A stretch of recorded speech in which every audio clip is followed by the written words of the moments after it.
Story of Time, where history comes alive. We produce cinematic documentaries that explore the rise and fall of civilizations, the mysteries of ancient empires, and the untold stories that shaped humanity. Our mission is to bring the past to life through powerful storytelling, immersive visuals, and deep research that connects yesterday's legends to today's world. What you'll discover here: forgotten civilizations and ancient wonders, great wars, revolutions, and empires, biographies of legendary leaders, kings, and philosophers, cultural histories, myths, and mysteries from around the globe, educational, emotional, and visually stunning documentaries. Join us as we journey through the ages, where every story is a fragment of time itself. Subscribe now and step into history's greatest moments. Welcome to the Story of Time. They called her the last pharaoh of Egypt, the woman whose beauty conquered empires, whose love affairs changed the course of history. But behind the marble mask of myth lies a truth far more complex, far more human, and far more dangerous. Cleopatra VII, Queen of the Nile, did not simply seduce her way into power. She fought, schemed, and ruled in a world that sought to erase her. For over 2,000 years, her image has been painted by the victors: Roman historians, medieval theologians, and modern dreamers, each one twisting her story to fit their own vision of power, gender, and fear. But who was Cleopatra really? Was she the temptress of Rome's nightmares or the last guardian of Egypt's dying glory? Our story begins not with her birth, but with the empire she inherited. A land drenched in gold and blood, torn between the divine legacy of the pharaohs and the creeping shadow of Rome.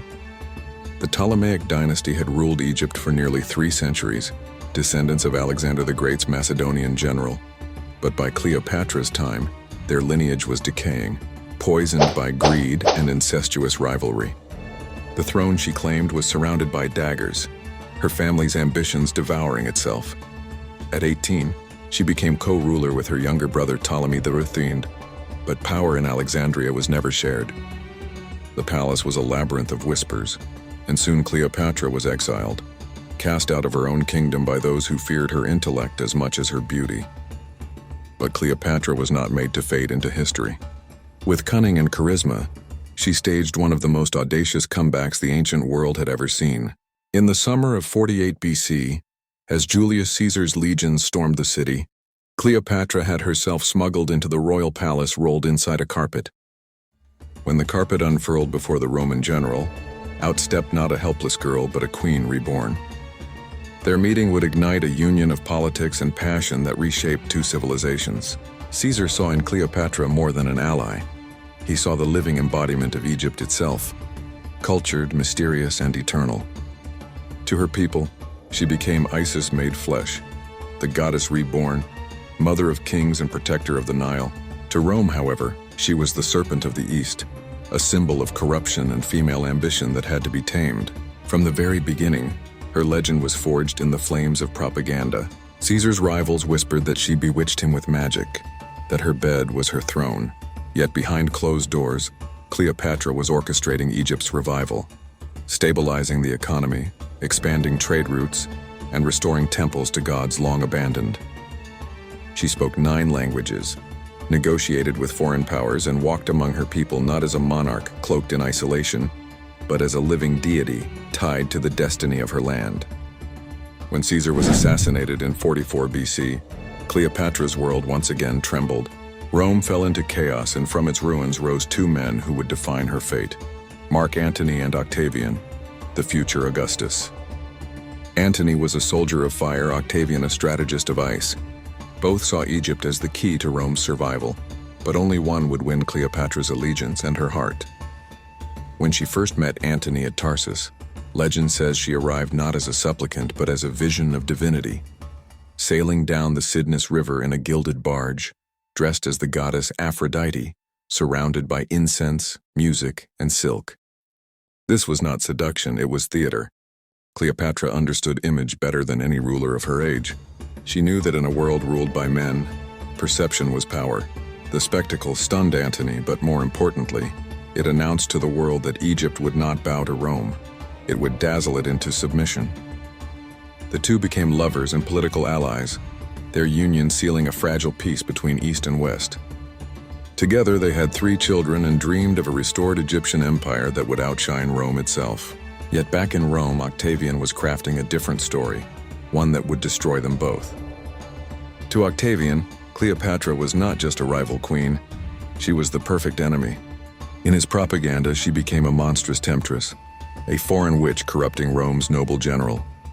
He spread tales that Antony had abandoned his duty, surrendered his honor, and become a slave to an Eastern seductress.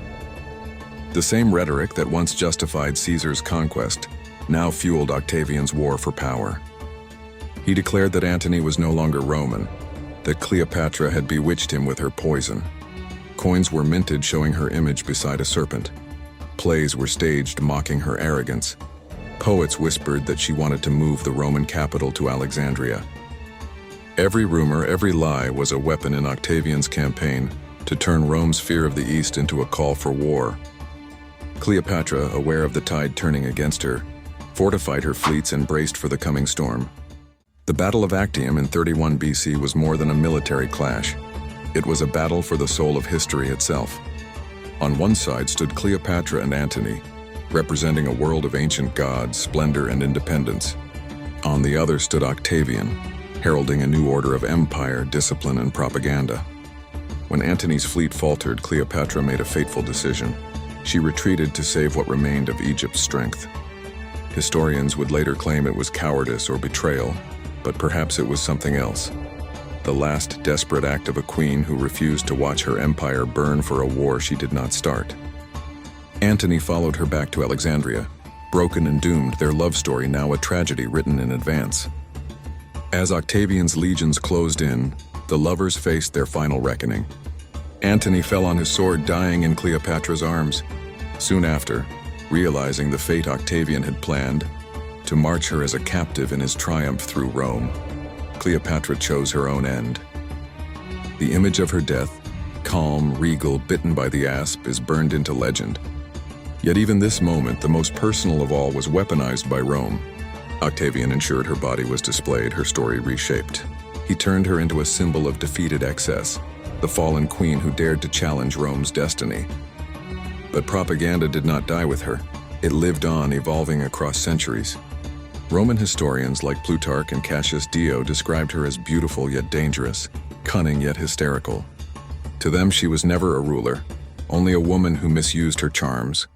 Medieval scholars, influenced by Christian morality, recast her as a warning against female ambition. Renaissance artists painted her as an exotic temptress draped in jewels and sin. Even Shakespeare, in immortalizing her, made her larger than life but trapped her in tragedy. Age cannot wither her, nor custom stale her infinite variety, he wrote. But behind that poetry was still the echo of Rome's voice. Cleopatra became the archetype of the femme fatale, the woman who destroyed men through desire, rather than the strategist who fought to preserve her people's sovereignty. When the last breath of Cleopatra faded into the desert air, Egypt fell silent, but her story was only beginning its transformation into legend. The Roman victors who paraded her memory through their marble streets feared her influence more in death than they ever had in life. For Cleopatra had not merely ruled, she had mesmerized. Octavian, soon to be Augustus, knew that to build his empire of order, he needed to bury her empire of myth. And so, with the ink of propaganda, he rewrote her story, painting her not as a sovereign of intellect and culture, but as a temptress who ensnared men and doomed nations. In scrolls and statues, in whispers that echoed through the Senate, she became the embodiment of feminine chaos, the foreign queen who seduced Rome's greatest sons and led them to ruin. Yet beneath that crafted narrative lay a deeper truth. Cleopatra was not Rome's destroyer, but its mirror. Her ambition, her diplomacy, her brilliance, all reflected the very qualities the Romans claimed as their own. But history, like empire, is written by the victors, and Augustus's Rome needed villains to justify its wars. So they forged one out of the queen who dared to defy them. As centuries passed, her image drifted through time, reborn by poets, reshaped by painters, romanticized by playwrights. In medieval Europe, she became a cautionary tale of vanity and sin. In the Renaissance, she was reborn as the ultimate tragic beauty. By the time Shakespeare took up her name, Cleopatra was no longer a woman. She was a myth draped in gold and sorrow, her true voice buried beneath layers of male imagination. The world forgot the scholar who spoke 9 languages, the strategist who held an empire together amid chaos, the ruler who turned Alexandria into a beacon of knowledge. They remembered only the queen who loved and lost. And when the flicker of cinema arrived centuries later, Hollywood's Cleopatra emerged. A storm of jewels, silk, and desire. Elizabeth Taylor's gaze burned with power, but the script still echoed the ancient Roman narrative. The woman who used beauty as her weapon, not intellect as her shield. The myth had survived, but the truth had been sacrificed on the altar of spectacle. Yet perhaps this is Cleopatra's final victory, that across 2,000 years she still commands the world's attention. Even her enemies could not erase her. She transcended the scrolls, the frescoes, the films. She became eternal not because of Rome's lies, but because of her defiance against them. Her legend, born of propaganda, evolved into something larger than power. A question of identity, truth, and the cost of immortality. For when a woman's story is written by those who fear her, she becomes both weapon and warning, both muse and myth. And so the sands of Egypt whisper still, not of a seductress, but of a sovereign who ruled her world with grace and fire. Perhaps the real Cleopatra has never been lost, only waiting to be seen without the fog of men's history. But what do you think? Was Cleopatra truly the fallen queen of Rome's propaganda, or the last great mind of Egypt's golden age? If you believe history deserves to be told through truth, not legend, then subscribe, like, and share for more untold stories buried beneath the sands of time.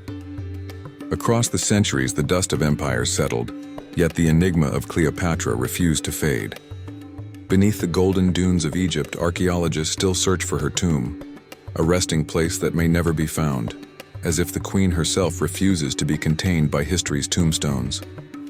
Every stone turned, every inscription unearthed feels like a whisper from the past, a reminder that truth cannot be buried forever. Modern scholars, armed not with swords but with science, have begun to peel away the lies Rome cast over her name.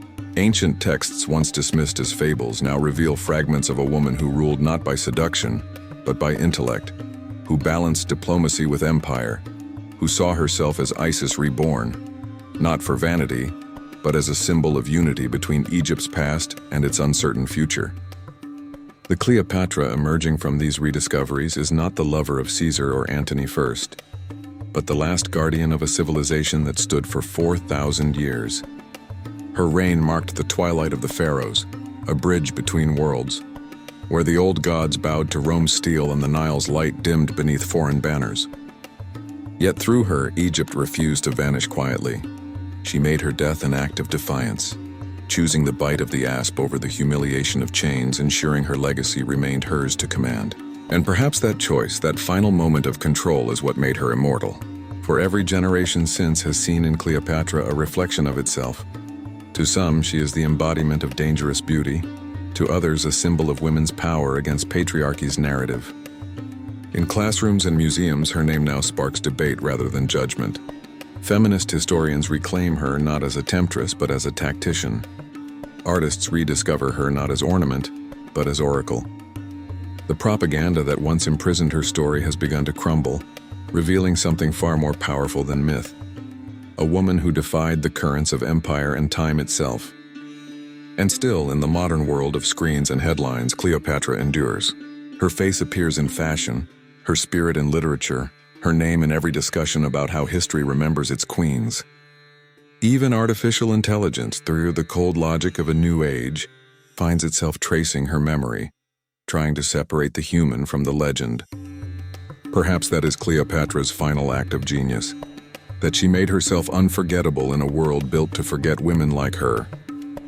From the papyrus of Alexandria to the pixels of our age, her shadow stretches, not as a relic of seduction, but as the echo of sovereignty. She stands not merely as Egypt's last pharaoh, but as humanity's eternal question. How much of what we believe is truth, and how much is the story others wanted us to tell? In her reflection, we see the battle between narrative and reality, between the power to create history and the courage to reclaim it. And so, as the sun sets over the Nile, casting its golden light over ruins that once sang her name, we are left with a single truth. Cleopatra never belonged to Rome, nor to legend. She belongs to time itself, Because time remembers those who dared to write their own ending. What about you? Will you let others write your story, or will you claim it as Cleopatra once did? If this journey through history moved you, subscribe, like, and share. Because every story we uncover brings us closer to seeing the world not as it was told, but as it truly was, beneath the veil of legend.